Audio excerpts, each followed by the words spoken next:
Cub, have you ever come into a regular season knowing less about a football team? I mean, this is really hard to figure out, this Bears team. They are very hard to figure out, Gary, but I think it's as much because expectations are so high. The question is, how far will the kids have come in 1 year? We know what the veteran guys are going to do. All the kids playing, how far can they come, how quickly?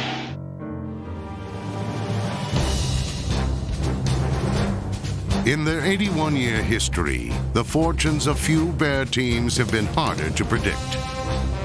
A host of new faces and untested talent baffled critics and crystal balls alike.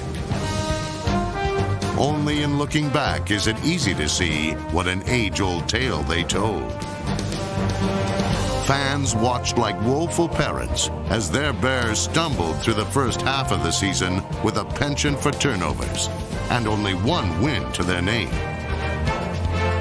But neither a blitz by the injury bug nor a bout with the Blues was enough to break the Bears' spirits for good. We came here for a purpose, that's to go home with a win. Led by a no-nonsense rookie linebacker, the defense lit a spark that spread through the team like wildfire. And though the playoffs were out of reach, these Bears still battled and became the upset specialists of the NFL. Scrambling, running left, stands on, that's a fumble! Loose ball! And the Bears have it at the 45-yard line. I can't tell you how much I think of the whole bunch of you for playing it from end to end as hard as you could play it. Though they weren't in the hunt for the ring in 2000, it was the spirit of Hallis and the legends of the Midway that came to life in this young pack of Bears. An old school attitude of pride in playing for the guys next to you. It's the story of one team's journey back to the roots that will guide them to new heights in the future.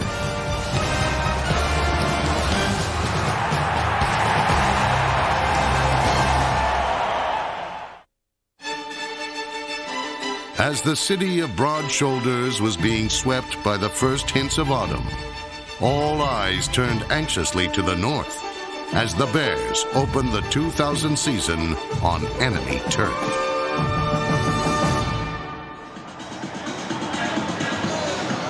Let's go, baby! Yeah! If it ain't time to play no football, it ain't time for nothing! It's time to play ball, baby. Let's go give us some technique, Jimmy! Go give us some technique! Hey, on the line, fellas! 1, 2, 3, 1! The Bears were quick to answer an early Viking field goal as Cade McNown found room to roam and time to throw. Look, scrambles out. He is going to throw on the run, wide open, Ulrich, touchdown Bears! He juggled it for a moment, he got it, and the Bears have taken a 6-3 lead. The snap goes back with 2. Here is McNown stepping up, throwing up the field, up the middle, caught by Marcus Robinson at the 15, 10, 5, touchdown Bears! Up 20-9 in the third quarter, the game turned toward an old-school black and blue division battle, when it seemed Randy Moss and Chris Carter were rendered non-factors by Jerry Azuma and a blanketing Bears secondary. Big play, 3rd and goal from the 4-yard line. Culpepper, he's going to run. But while double coverage shut down the pass, it opened lanes for quarterback Dante Culpepper to run for 3 touchdowns, putting the Bears in the hole. McNown answered with some fleet footing of his own, but even this winding 7-yard score left the Bears 3 points short and proved to be more of a bad omen of things to come.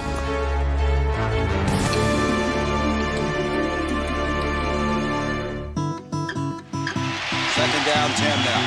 McNown back to throw, and he throws it. It's intercepted by Abraham again. While turnovers keyed a 41-0 loss to the Bucs in Week 2, they were compounded by a stifled ground game that continued in the weeks to come. Add in what seemed to be a tough time working out the early season kinks, and you get the Bears 0 for September. In dire need of some inspiration, the squad headed to Lambeau in Week 5 on their annual journey back in time.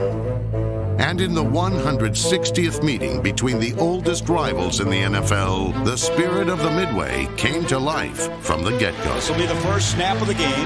Back to throw as Favre on first down, sets up, throws over the middle. The ball is intercepted, picked up by Tony Parrish at the 40, the 35. Tony Parrish has Favre tried to ladle up the middle. The interception put the Bears in range, and the offense woke from hibernation.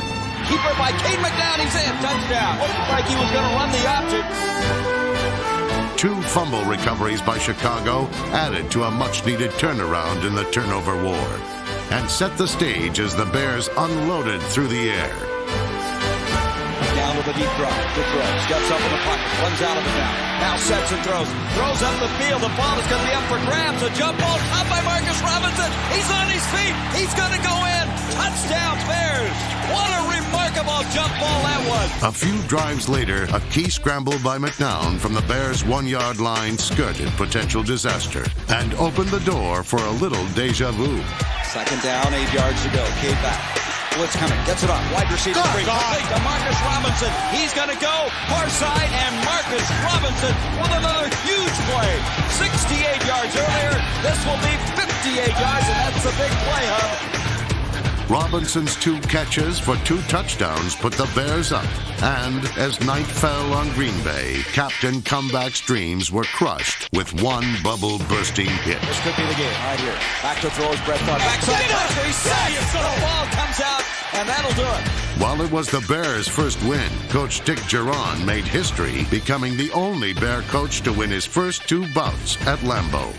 And there's no doubt he gave a here's to you, Marcus Robinson, who, despite missing 5 games to injury, remained one of the most exciting receivers in the NFL.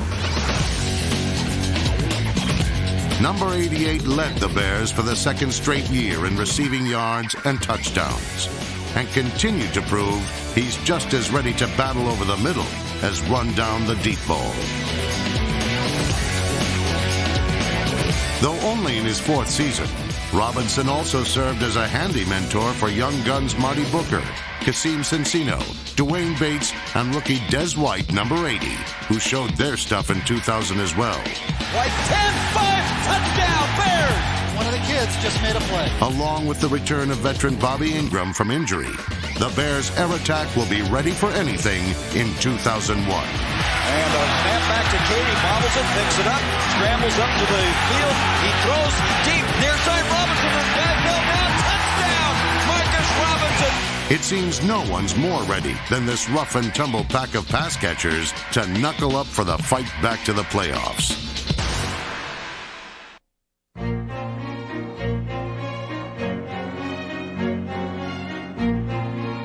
Possibly nothing conveys the old-school Bear spirit like the tradition of bruising middle linebackers. A tradition that was reborn with the 2000 NFL Draft. With the 9th choice in the NFL Draft 2000, the Chicago Bears select Brian Urlacher. Brian Urlacher, who has just been nothing but sensational. Like Butkus and Singletary before him, Brian Urlacher epitomizes the come-as-you-are school of football. Though he'd never played middle linebacker exclusively before, his rare mixture of power and recovery speed made him a natural. Urlacher shattered Chicago's rookie record for tackles with 165. He led the team in sacks, became the first Bear in 10 years to be named the league's Defensive Rookie of the Year, and even received his first ticket to the Pro Bowl.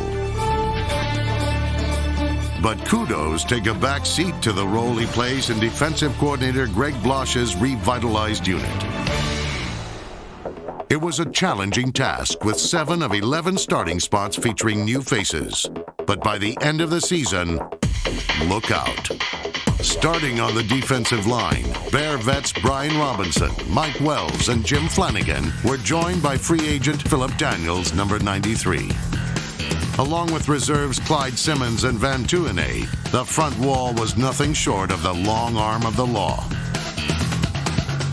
Linebackers Warwick Holden, Roosevelt Colvin, Sean Harris, and Barry Minter personified versatility, able to storm the backfield or slip back like cats against the pass, though the secondary took care of most of that. Free agent Thomas Smith joined veteran Walt Harris at cornerback, to the dismay of some of the league's top pass catchers.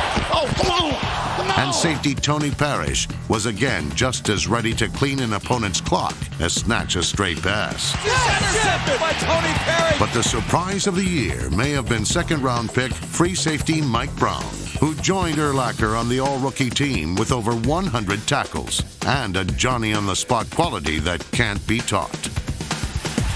Oh, it's intercepted. Picked up and going to the goal line. Touchdown, Mike Brown. Brown, unimpeded. It was the growth of this defense that sparked the Bears' resurgence over the second half of the season, starting with a drama even Hollywood would have appreciated. While the draw may have been the high-powered Colts offense, they were upstaged by a show-stopping Bears defense that held Peyton and the Ponies to just 69 total yards in the first half. Even 2 first downs came at a high price, as it seemed a new Bears defense had arrived. Meanwhile, a little improvisation on the other side of the ball had the Colts looking more like the Keystone Cops. Oh, my word. I can't believe what I just saw. It was defensive tackle Mike Wells' first career reception, thanks to some sturdy pocket presence by Louis Aguiar and a pass that would have made Sid Luckman proud. And there's going to be a handoff. The handoff to Enos, who's back in. 5. He's fighting. Yes! Touchdown! Curtis Enos dragged him in. Led by quarterback Jim Miller, the Bears scored on their first 2 possessions, and the show was just starting. Miller wants to hit Marcus Robinson. Near side ball. Touchdown! Marcus Robinson! Now surveys the other side. Throws. It's intercepted. Picked up. It's going to be taken for a touchdown. Walt Harris. And he waltzes in untouched. But just when Chicago seemed ready to run away with the win, the Colts provided a lesson the defense will never forget, as they roared back and cut the lead to just 3 in the game's waning minutes. Oh my! With 1:36 left to go now, it's getting a little uncomfortable here. Blosch's boys pulled together just in time. He's going to hit people. It's going to be the Bears' ball. It was a crash course for the defense in never letting down, and served as a rallying point for a string of upsets to come.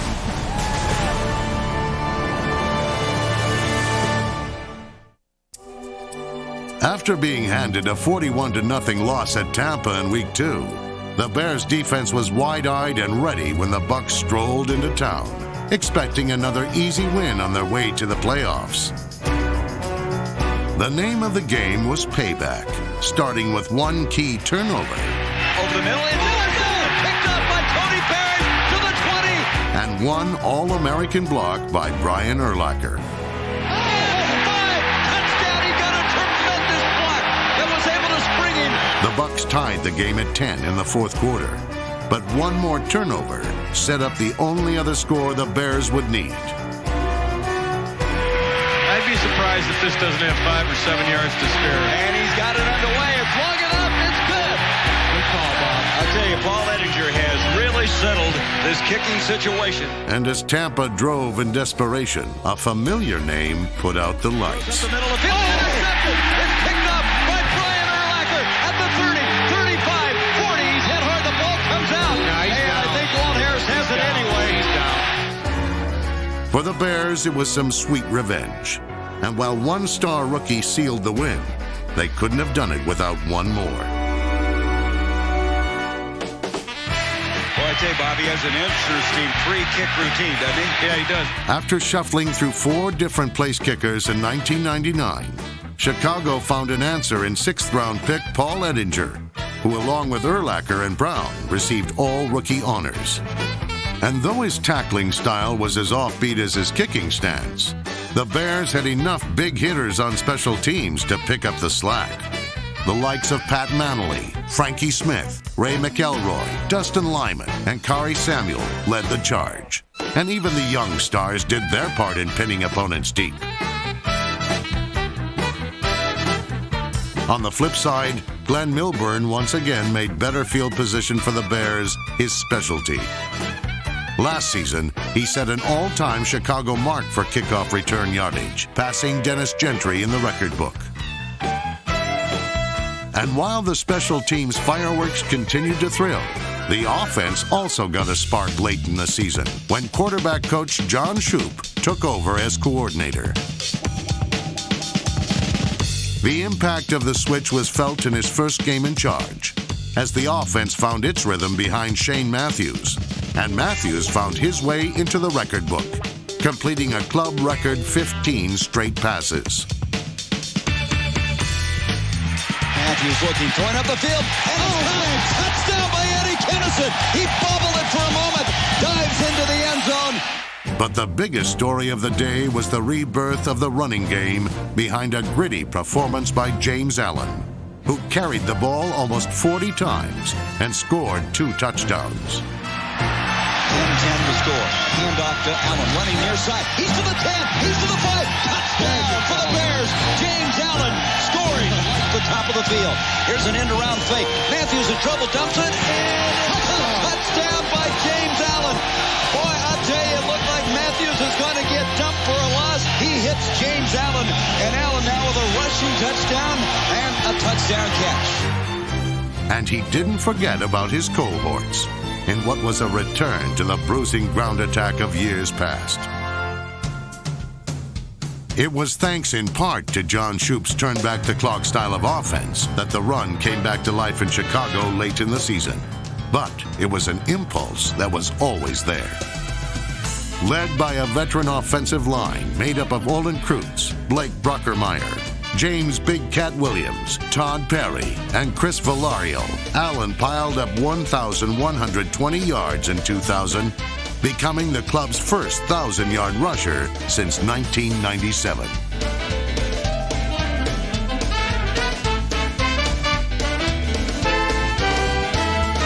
In an age of elaborate offensive schemes, it's easy to forget the importance of pounding the ball on the ground.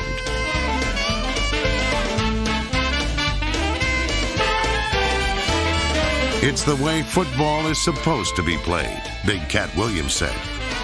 And it was this old-school attitude the Bears carried down the home stretch with one upset to go. With division rival Detroit needing only a win to get to the playoffs, almost everyone considered them a lock. Yeah! Showtime! Baby, that's how to have some fun today! Let's go! This is our game! Get this win on 3! Come on now, baby! 1, 2, 3! Though Chicago fell behind early, the defense came to life in the second quarter and tightened like a vice on the Lions' attack. And while Detroit had nowhere to hide, James Allen broke free to get the Bears in striking distance. No matter what, they're going 3 buzz. So on first and second down or second on schedule, I'm going to go Pepper Cake 32 lead. Thanks to Shoop's scheme, Chicago grabbed the lead early in the second half. Ball up and touchdown, Marty Booker. But when Detroit soon took it back, more decisive blows needed to be struck. The first came midway through the fourth quarter. Back to throw is Case. Case steps up, throws up. Oh, there you go! By R.W. McQuarters to the 50, to the 45, the 40, 30, and he's gonna go! Touchdown, Chicago Bears! R.W. McQuarters picked it up, and he just went 61 yards, and the Bears lead it 19-17. R.W. McQuarters with a sensational play, and the Bears have stunned this crowd here in the Silverdome. Though the Lions would tie the game, they had a right to be nervous.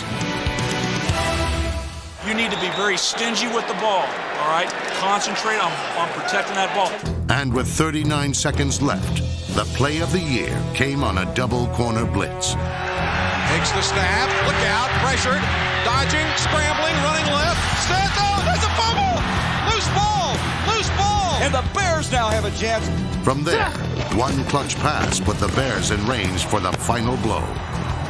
All right, here we go. This would be a kick of 54 yards. It would surpass his Career long of 50 earlier today. Out of the hold of Aguiar. This is for the win. 7 seconds left. The snap. The kick by Ettinger's on the way. He's got enough leg. And the kick is good! He's got it with 2 seconds to go. Ettinger has won this game. There's 2 seconds left. And Ettinger 3 for 3 today in field goal. Oh, for any of those Detroit fans who remember Wayne Fonte smoking a big cigar to get Chicago out of the playoffs, right back at you, buddy. Prince stole Christmas, baby. Merry Christmas! Listen up, man, now real quick. We said we'd come in here with a spent tank. I don't think there's a guy got anything left. Played together the whole year in spite of a lot of circumstances that weren't the best. I can't tell you how much I think of you, how much I think of the whole bunch of you for playing it from end to end as hard as you could play it. Beneath Coach Dick Geron's super calm demeanor lies a man with a mission. With the help of Vice President of Player Personnel Mark Hatley, the oldest franchise in football is ready for a renaissance. In glory, you see what a team is capable of. But through hard times, you see what a team is made of. And in 2000, the Bears showed a heart and soul as tough as the city of Chicago itself.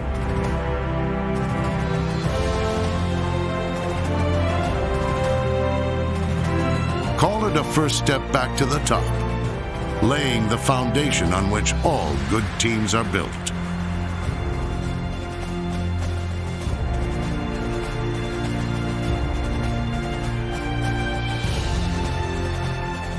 Man, family on 3. 1, 2, 3. Family!